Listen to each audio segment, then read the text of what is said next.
यह कहानी या घटना पूर्ण रूप से काल्पनिक है। इसमें वर्णित पात्रों और घटनाओं वास्तविक जीवन से कोई संबंध नहीं रखती हैं। किसी भी प्रकार की समानता शुद्ध संयोग मात्र है। करिश्मा, रेशमा और मनीषा 3 बहनें हैं। उनका एक भाई भी है, मयंक। मयंक अपनी बहनों को बहुत प्यार करता है, लेकिन मयंक की पत्नी सविता इस मामले में मयंक से बिल्कुल ही अलग है।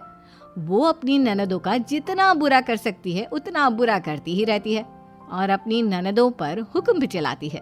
करिश्मा, करिश्मा, तुमने अभी तक नाश्ता नहीं बनाया? तुम्हारे भैया को ऑफिस जाने में देर हो रही है। हाँ भाभी, बस अभी बनाती हूँ। करिश्मा, तुम ये ढीलापन छोड़ दो। कल को पराए घर जाना है। वहाँ अगर तुम इस तरह से काम करोगी तो लोग क्या कहेंगे कि माँ ने और भाभी ने कुछ सिखाया नहीं। और तुम्हारी दोनों बहनें कहाँ हैं? रेशमा मार्केट गई है और मनीषा सो रही है। क्या? सुबह के 8 बज रहे हैं और ये महारानी अभी भी सो रही है? ये कहते हुए सविता अपनी सास दुर्गा देवी के पास जाती है। माँ जी, देख रही हो अपनी बेटियों के तौर तरीके? क्या हुआ बहू, सुबह सुबह क्या कर दिया मेरी बेटियों ने?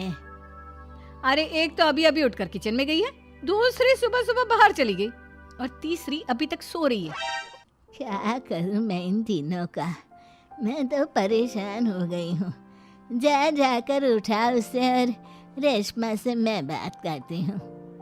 सविता सीधा मनीषा के कमरे में जाती है और उससे कहती है, महारानी जल्दी उठो, सूरज सर पर आ गया है। भाभी थोड़ी देर और सोने दो ना, मैं रात को लेट सोई थी।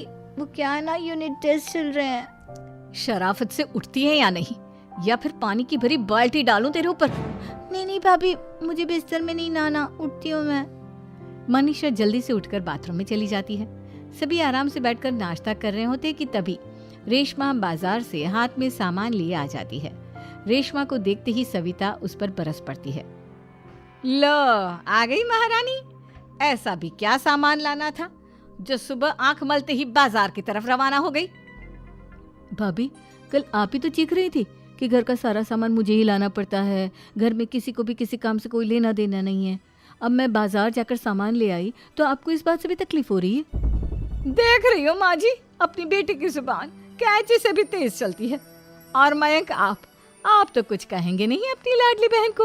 रेशमा, अपनी भाभी से ऐसे बात नहीं करते। चलो माफी मांगो। भैया, मैं क्यों माफी मांगू? आप भाभी से बोलिए ना कि हम पर कम हुक्म चलाया करे। हम इस घर की बेटियां हैं और आपकी पत्नी की ननद है, नौकरानी नहीं। लो कर लो बात। इनकी भलाई के लिए कुछ भी बोलो तो इन्हें बुरा लग जाता है। इस घर में यही इज्जत है मेरी। देख लो माँ जी, आपकी बेटी किस लहजे में मुझसे बात कर रही है। सविता वहां से चली जाती है। मयंक को बहुत गुस्सा आता है, वो भी वहां से चला जाता है। फिर करिश्मा रेशमा को समझाती है। रेशमा, तुम्हें भाभी से माफी मांग लेनी चाहिए थी ना। लेकिन दीदी, मैंने कुछ किया ही नहीं, तो मैं माफी क्यों मांगू? हाँ करिश्मा दीदी, रेशमा दीदी जैसे ही घर में आई भाभी ही उन पर चिल्ला रही थी। हाँ, मैं मानती हूँ कि गलती भाभी की थी। मैं तो इसलिए बोल रही हूँ कि भाभी ने माँ को तो पूरी तरह अपने वश में कर लिया है। वो हमारी बात सुनती ही नहीं। मयंक भैया हमारे लिए हमेशा खड़े रहते हैं, इसलिए उनकी बात का मान तो तुम्हें रखना चाहिए था ना। कोई फायदा नहीं दीदी, कुछ दिनों की बात और है, भाभी उन्हें भी हमारे खिलाफ भड़का देंगी। फिर वो भी माँ की तरह हमारी किसी बात का विश्वास नहीं करेंगे। इसी तरह सविता अपनी तीनों ननदों को किसी न किसी बात पर परेशान करती रहती थी। एक दिन मयंक अपनी तीनों बहनों के लिए गिफ्ट लाया। करिश्मा, ये तुम्हारे लिए हार का सेट। रेशमा, तुम्हारे लिए सुंदर सी ड्रेस। और मनीषा, तुम्हें किताबें पसंद है ना, तुम्हारे लिए किताबें लाया हूँ। थैंक यू भैया। थैंक यू भैया। थैंक यू भैया। करिश्मा, तुम्हारा नेकलेस कितना सुंदर है। ये भैया कहाँ से ले आए होंगे? मैंने भैया को 3 दिन पहले फोन पर ये डिजाइन दिखाया था और आज भैया ये ले आए। सविता तो अपनी ननदों के गिफ्ट्स देखकर जल गई और करिश्मा का नेकलेस तो उसे भी बहुत पसंद आया था। अपनी बहनों के लिए कितना अच्छा नेकलेस लेकर आए हैं, मुझे कभी कोई गिफ्ट नहीं दिया। मैं आज ही ये हार चुरा लूंगी। रात में सविता करिश्मा का हार चुरा लेती है और इसी तरह उसे अपनी ननदों की जो भी चीज़ अच्छी लगती वो उसे मांगती नहीं, बल्कि रात के अंधेरे में चुरा लेती। इसी तरह दिन बीतते गए और सविता ने मयंक के दिल में भी उसकी बहनों के लिए नफरत पैदा कर दी। एक दिन मयंक ने करिश्मा और रेशमा के लिए रिश्ता देखा और ये बात उसने घर में सबको बताई। माँ, करिश्मा और रेशमा के लिए बहुत अच्छा रिश्ता आया है। वो लोग कल इन्हें देखने आ रहे हैं। आप और सविता मिलकर सारी तैयारी कर लेना। ये सुनकर करिश्मा और रेशमा खुश हो जाती हैं, लेकिन सविता सोचती है, अगर इन दोनों बहनों की शादी हो गई तो घर और बाहर का काम कौन करेगा?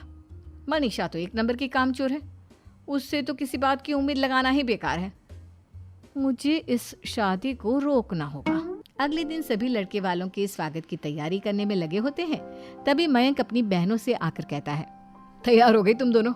देखो दोनों लड़के बहुत अच्छे हैं, मैं कोई कसर नहीं छोड़ना चाहता, इसलिए तुम उनके सामने अच्छे से बिहेव करना और अपनी भाभी से लड़ने मत लग जाना। करिश्मा, तुम वो नेकलेस पहन लो ना जो मैं तुम्हारे लिए लाया था।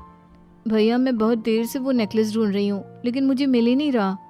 क्या तुमने नेकलेस खो दिया? तुम्हें पता भी है वो कितना महंगा था? तुम कोई काम ढंग से नहीं कर सकती। मयंक गुस्से में वहां से चला जाता है। थोड़ी देर बाद लड़के वाले भी आ जाते हैं। वो दोनों बहनों को पसंद कर लेते हैं और रिश्ता पक्का हो जाता है। लेकिन सविता के दिमाग में तो कुछ और ही खिचड़ी पक रही थी। वो पंडित जी के पास करिश्मा की कुंडली लेकर जाती है और उन्हें पैसे देकर करिश्मा की कुंडली बदलवा देती है। जब लड़के वालों के पास करिश्मा की कुंडली जाती है तो वो दुर्गा को फोन करते हैं। बहन जी, हमने करिश्मा की कुंडली अपने पंडित जी को दिखाई थी। आपकी बेटी की कुंडली नहीं बल्कि दोषों का पिटारा है। देखिए, मैं और मेरे पति इन सब बातों में बहुत विश्वास करते हैं, इसलिए हम आपकी बेटी से अपने बेटे की शादी नहीं करा सकते। इस तरह करिश्मा का रिश्ता टूट जाता है और सभी घर वालों को बहुत दुख होता है। अब कविता सोचती है, चलो करिश्मा का तो रिश्ता टूट गया, अब रेशमा का भी रिश्ता तोड़ना है। क्या करूं? अब सविता आवाज बदलकर किसी अननोन नंबर से रेशमा के होने वाले ससुराल में फोन करती है।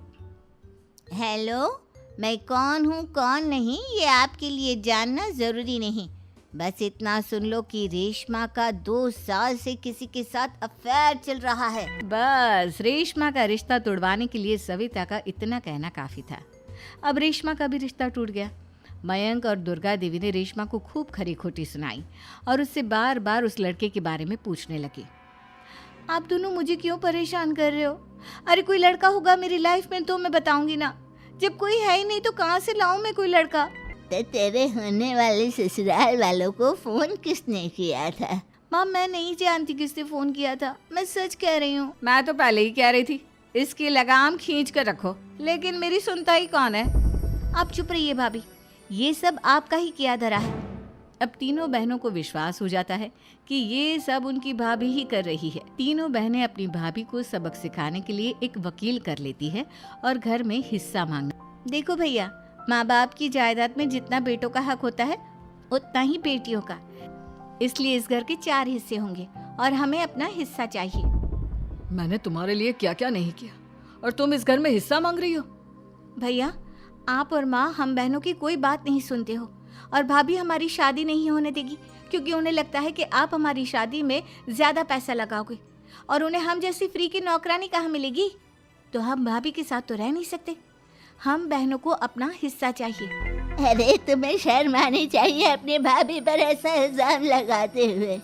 वो तुम्हारे बारे में कितना सोचती है। हाँ माँ, भाभी हमारे बारे में बहुत सोचती है। दिन रात बस यही सोचती रहती है कि किस तरह से अपनी तीनों ननदों को परेशान करूं और कभी मुझे पढ़ने भी नहीं देती। दोनों बहनों का रिश्ता भी तो इन्होंने ही तोड़वाया है और रात में हमारे कमरे में आकर हमारी चीजें भी चुराती हैं। इसी तरह सविता की तीनों ननदें अपनी बात पर अड़ी रही। अब कोर्ट में तारीख भी शुरू हो गई। जब सविता को लगा कि उसकी तीनों ननद इतनी आसानी से नहीं मानने वाली, तो उसने अपने पति और सास को सारी सच्चाई बता दी और अपनी तीनों ननद से माफी मांगी। मयंक और दुर्गा को भी अपनी गलती का एहसास हो गया। अब सविता खुद करिश्मा और रेशमा के लिए अच्छा रिश्ता ढूंढती है और उनकी शादी करवाती है।